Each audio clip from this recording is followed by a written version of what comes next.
So I finally got to finish Daredevil Season 3. And I want to give you my thoughts on Season 3.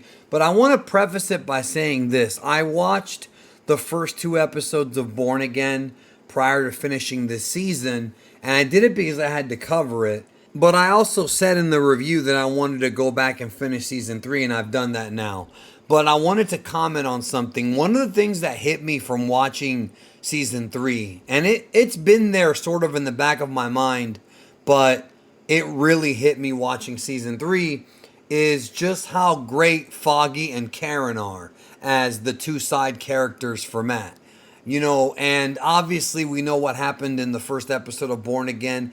It seems like, and I could be wrong, but it seems like they're writing out the original duo and bringing in new people for Matt to interact with. Now, shows do that, okay? So that's not the craziest thing in the world. But Season 3 really hit me as to Foggy and Matt's relationship, that long-time friendship, and also Karen. There were a couple of episodes that were devoted specifically to Karen in Season 3 that I thought were very, very good and interesting as far as developing her history, her backstory, and her as a character. But the story of Season 3 really hones in on 3 main characters: Matt Murdock, Wilson Fisk, and now the third character is Benjamin Dex Poindexter. Now, Poindexter is an FBI agent gone bad who is working for Fisk, and he's a character that I wasn't expecting to get this much screen time and get this much of a focus on, but the whole season was pretty much the good trio, Matt, Karen, and Foggy, trying to put the Kingpin away for good. But while that's going on, they got to deal with Poindexter, who for the first few, well, for most of the season, I would say, especially the early part, he becomes this counterfeit Daredevil trying to, fool the city into thinking Daredevil was a criminal, because Poindexter also has incredible abilities and is very well trained. Now, that storyline I liked a lot. But even prior to that, they instantly hook you because remember, in the Defenders show, it appears like Matt Murdock is dead. Obviously, we knew he wasn't. And the first episode or two really focus on his recovery from the events of the Defenders. And one of the topics that they touch on early on that I thought was very thought-provoking and unexpected and in some ways very courageous is Matt's relationship with his faith. And he starts to question whether or not putting criminals in prison is better than murdering criminals. There's actually a lot going on here, like with Matt saying maybe he's been too soft on these criminals. And it's sort of like the Batman thing where he doesn't want to kill. And this was explored in Season 2 with the Punisher because he's trying to convince the Punisher that murder is not the way. But there's a conversation in this season between Matt and Foggy, and Matt is convinced that he wants to kill Wilson Fisk. Foggy's counter argument is, no, we don't have to do that. We don't have to lower ourselves to that. But Matt's whole thing, even though murder is a sin, but Matt's whole point is that men that are that powerful rarely ever pay for their crimes. And that's something that is true to real life. Every time you see a celebrity who's incredibly wealthy, I mean one of the wealthier celebrities, they more often than not commit crimes and don't really do the time. Either they commit the crime and they end up getting sentenced, but it's to one of those like fancy upscale prisons that's pretty much like living in a hotel. There are even some prisons that let you leave during the day to go work, which to me defeats the whole point of being in prison. Like, isn't that stupid? What's the point of being locked up if you're allowed to leave whenever you want, or at least for a certain number of hours? That's more like a probation. Like, that's dumb. That is dumb if you ask me. But in real life, that's a situation that people go through. But the truth is, the more money you have, the more power you have, the more lawyers you have in your back pocket, and the more people you can bribe. And Poindexter's a character who was an FBI agent, and they do delve into his past a little bit in the early episodes. He had a relationship with his therapist, and she was going to die, and it sort of rocked his world. But he worked at this like suicide prevention hotline, which I thought was a really clever way of doing it. But when you're the Kingpin, right, and you have that much money, you can not only get yourself a fleet of lawyers, you can also bribe courts, judges, attorneys, cops. So this is how it is in the real world. This is why a lot of these super wealthy guys almost never get busted. You know, it was a miracle the RICO law, which may have gone too far in some places, to be honest with you, helped bring in a lot of the mob guys.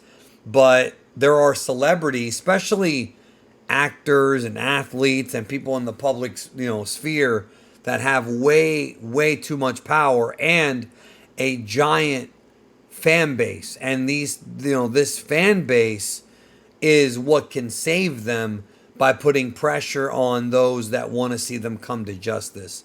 In this show, there are some people that think that Wilson Fisk is the genuine article, but I think that's really played up a lot more in Born Again than in this show, at least for the first couple of episodes. I'll be honest, I kind of wanted more Punisher.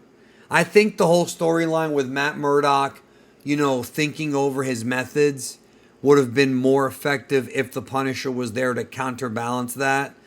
Even if it was just, for 1 or 2 episodes, to actually have the Punisher there and in a way inspire while also remind Matt that he has a code.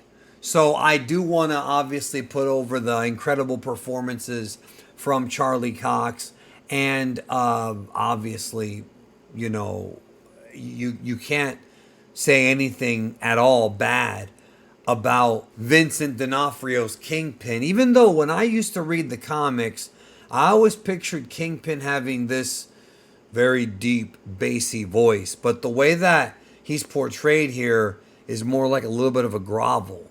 He kind of talks like this, and so it's a different interpretation, but I think it works. I think it works for him.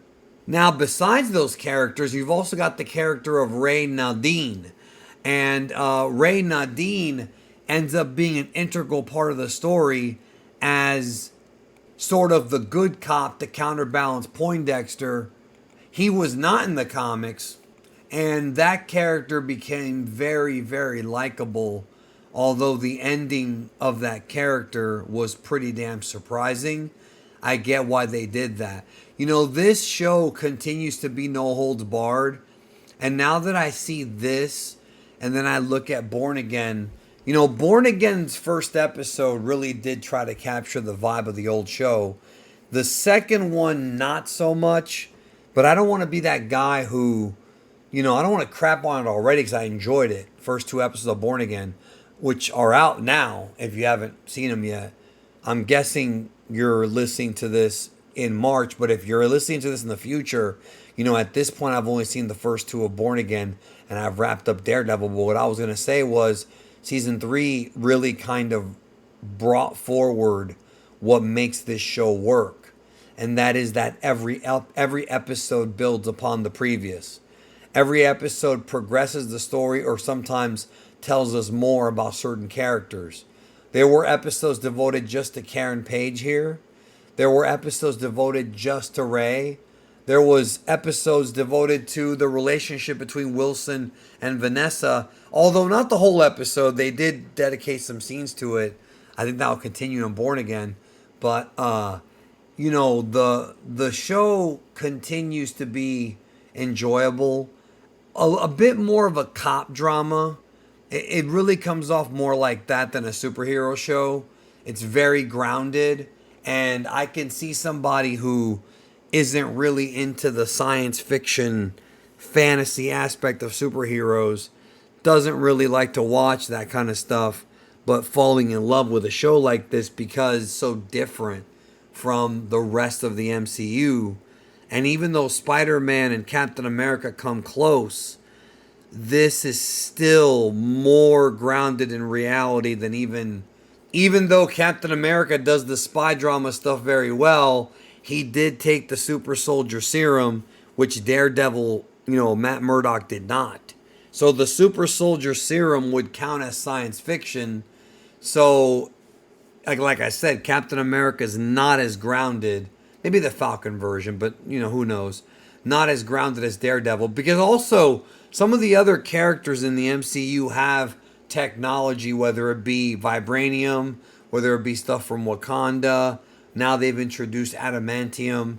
It seems like people have advantages.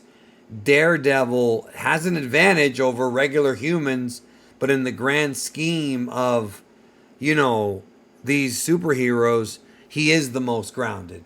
And this show really was more of a cop drama than like the previous couple of seasons, with more of a focus on vigilantism, as well as the focus on the Hand being the lead villains and having a lot of that ninja combat.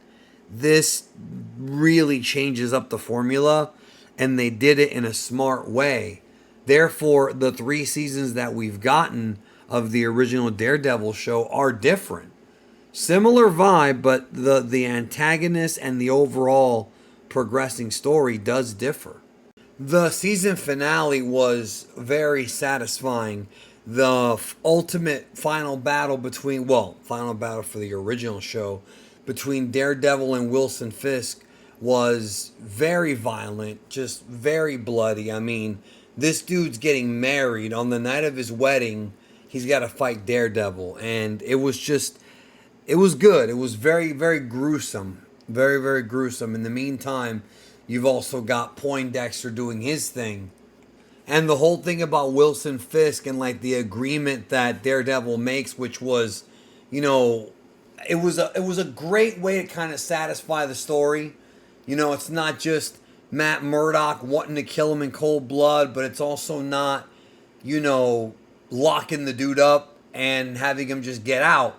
There was a treaty made, and Wilson Fisk has, and that's just interesting, it makes it more interesting, he has a code. He does have a code, and based on what I saw, that was the whole thing, is no, you're going to do your time now. So the ending wrapped up things pretty well. I was kind of surprised about that surgery in the very, very last scene. That was something. Obviously, he would be coming back and born again. Of course, they didn't know that back in the day. But what really hurt was the fact that Foggy wanted to start a law firm with the 3 of them, and they did. And then in episode 1 of Born Again, they just threw it all out the window. Like, and something else too is they don't really go into what happened to him during the snap.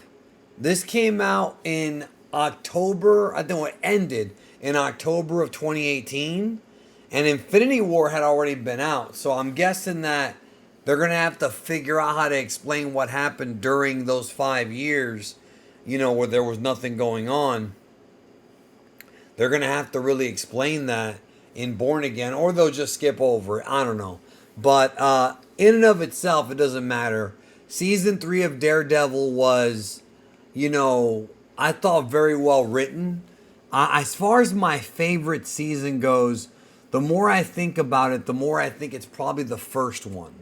Like, for me personally, this one had probably better fights and better action, probably, but the first one just has the iconic hallway scene, the backstory of Wilson Fisk, the backstory of, Matt Murdock, and I just thought those were the most interesting stories to tell. I really did. And those are the ones that gripped me the most. But the whole surgery thing was supposed to basically tell us that he becomes Bullseye. But that's supposed to be a surprise, and I wonder what they had planned. I wonder what they originally had planned for Bullseye. Like, before Born Again was even a thing, what did they have planned back then? what was in their mind. Maybe I'll go looking for some interviews to find out. But yeah, man, season 3 was fun. I feel weird about it because now that I've seen season 3, I kind of wanted them to continue course into season 4. And Born Again just is different. It kind of changes things.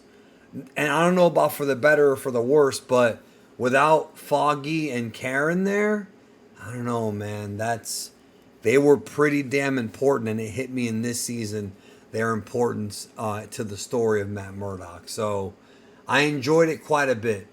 Though, yeah, those are my thoughts. And now I'll be reviewing Born Again pretty much every week when it comes out here on the channel. So let me know your thoughts on Daredevil Season 3, and I'll talk to you soon.